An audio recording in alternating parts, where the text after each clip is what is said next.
ประมาณไงม้อนคืนយើងល្បីមែនតើតកតងជាមួយនឹងភីកលាភ្លើងដែលបងប្អូនម្នាក់គាត់បានបង្ហោះវីដេអូតកតងជាមួយនឹងបងស្រីដែលបានសុំឡានគាត់ជិះទៅកតានជប់អូខេអញ្ចឹងប្រហែលជាមានអ្នកខ្លះគាត់ដឹងពីរឿងភីកលាភ្លើងហ្នឹងហើយក៏មានមួយចំនួនទៀតអត់ដឹងទេថាអីគេជាភីកលាភ្លើងអូខេអញ្ចឹងឥឡូវខ្ញុំមកនិយាយពីប្រវត្តិធូរខ្លះនៃរឿងភីកលាភ្លើងហ្នឹងអញ្ចឹងភេកលាភ្លើងហ្នឹងគឺជាប្រភេទភីដែលគេសំដៅទៅលើមនុស្សស្រីតែម្ដងដោយសារតែភេកលាភ្លើងនេះគឺកើតឡើងចំពោះមនុស្សដែលគាត់មានថ្ងៃដែលគាត់សម្រាលកូនហ្នឹងគឺគាត់អត់សម្រាលរួចទេមានន័យថានៅពេលដែលគាត់កំពុងសម្រាលហ្នឹងកូនឬក៏ម្ដាយផ្ទាល់ហ្នឹងស្លាប់អញ្ចឹងហើយទៅគេហៅឈ្មោះថាភេកលាភ្លើងដែល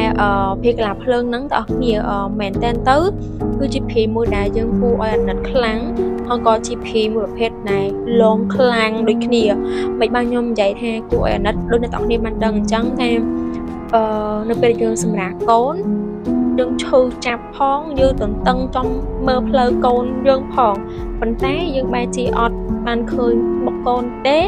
បែរជាយើងជាម្ដាយនេះត្រូវស្លាប់ហើយពេលខ្លះទៀតកូននៅក្នុងផ្ទៃហ្នឹងក៏ត្រូវស្លាប់ដូចគ្នាអ្នកទាំងអស់គ្នាអញ្ចឹងហើយវាក៏ជាប្រភេទភីដែលយើងគួរអាណិតខ្លាំងមែនតើហើយភីកលាភ្លើងនេះពីច្រើនហ្មងពួកគេចេញមកឡង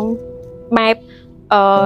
នេះកណាជប់ឬក៏កន្លែងស្ងាត់មានមនុស្សឆ្លងកាត់នៅកន្លែងហ្នឹងពួកគេតែងតែបង្ហាញខ្លួនជាប្រភេទ3កូនមកហើយគេអាចនឹងសួរថាមានស្គាល់ផ្ទះគេអត់ជូនគេទៅផ្ទះអីចឹងទៅឬក៏បែបម្យ៉ាងទៀតគេអាចនឹងសុំចំណីយើងយកមកទុកញ៉ាំអូខេចឹងបងប្អូនដោយសារតែអ្នកនរដឹងហើយថាប្រភេទភីកលាភ្លើងនេះគឺជាប្រភេទភីដែលស្លាប់និយាយខ្លីហ្មងគឺជាភីដែលស្លាប់ដោយសោកនីកម្មខ្លាំងមែនតើអញ្ចឹងធ្វើឲ្យព្រលឹងបាក់ពួកគេហ្នឹងនៅតែវិញដោយសារតែពួកគេនៅអឡោះអាឡៃពីកូនរបស់គេឬក៏វិញ្ញាណខណ្ឌរបស់គេហ្នឹងអត់តន់ផុតកម្មផុតពៀទេអញ្ចឹងអានេះគឺជាប្រវត្តិខ្លះនៃភីកលាភ្លើងហើយបើសិនជាអ្នកនរគ្នាជិះម៉ូតូឬក៏ទៅណាអីចឹងឃើញមានមនុស្សស្រីនៅលើដើមឈើឬក៏នៅកណ្ដាលផ្លូវ3កូននេះហ្នឹងហើយគឺជាប្រភេទភីកលាភ្លើង